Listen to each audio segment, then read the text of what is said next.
at least 2,000 good seeds are in there. In that teaspoon? In that teaspoon.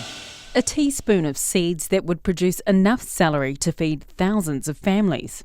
And this is what they look like. That's a celery plant out of a cell tray, and that's all ready to be planted in the field. In the last decade, the number of growers in Auckland has dropped by more than 200 as the demand for more housing rises. Stan and his son David are among the last celery farmers left in the country. And at 80 years old, he still rarely has a day off. Very often one might want to go out on a Sunday afternoon, but if some of the celery's got an urgent need for water, you've got to forgo that outing and make sure that the celery gets water. Leave it for one day without water in the middle of the summer, and to use a blunt word, it'll end up being stuffed. I should have been retired a very long time ago.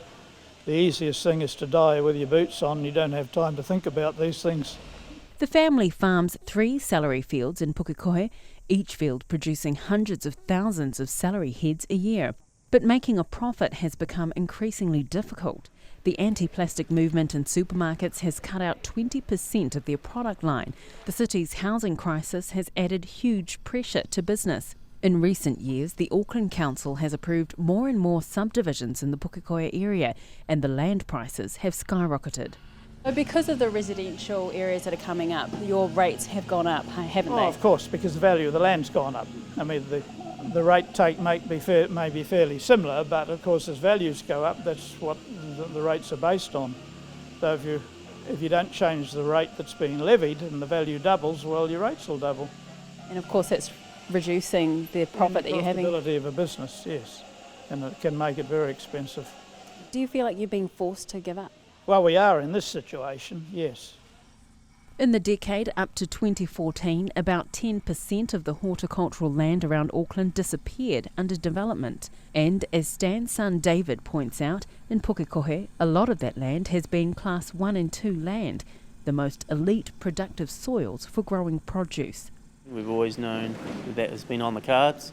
In some respects, I feel a bit sad, especially that they see the need to take our elite soils, which is what we're utilising here as vegetable producers. I mean, there's only a certain percentage of elite soils around this area or even in the country, and once those are gone, they're gone forever. You can never get them back. Oh, I understand that they need a roof over their head, but I just feel that it should have been better planned, and they probably shouldn't have been erecting their houses on our elite soils where we operate. I don't think the two should go together. David estimates the family will have to close down their business in less than 24 months. That's all the new development. So this has all been in the last 12 or so months. So as you can see, all those houses are starting to be erected. I used to farm that block. That was a very highly productive bit of soil there. The previous national government passed it all off as a special housing area, and we lost all of that. But that's a shame. That should never have happened. But it's good, productive, elite soil. Well, it was. It's not now. You can never get it back once all that infrastructure and housing's gone on there. That's gone forever. You can never get it back. Just that high density housing's moving closer and closer, and there's fewer and fewer of us growers around. It's going to be interesting times. It's an urban sprawl encroaching onto rural Auckland's richest soils.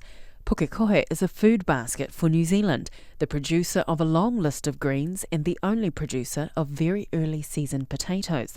The suburb is a rolling hill country with volcanic loam perfect for growing vegetables. Yeah, no, we need these heavy clay loam soils because they hold all our water, all our nutrients, and they're very even, so they don't have that variability like some other areas do, whereas the Pukekohe volcanic loam, which is what we've got here, which came out of the Pukekohe Hill, the old volcano millions of years ago, it's very consistent and it holds its nutrients well, and there's plenty of water underneath there. So this is elite productive soil? Yeah, it's elite class 1 soil. You cannot get any better soil in the country than what we have here. David says after 60 years of farming, selling up is a hard reality to accept. Is that your dad? It is.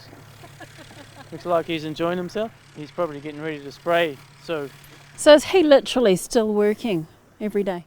yes, he'd say it wasn't out of choice, but I think it is. I think he still enjoys it. He's not one to sit at home and watch TV. As growers, that's all we know, because we just get out and get our hands dirty and get on with it. Mo te hōtaka o te atapō nei, ko Indira Stewart tēnei.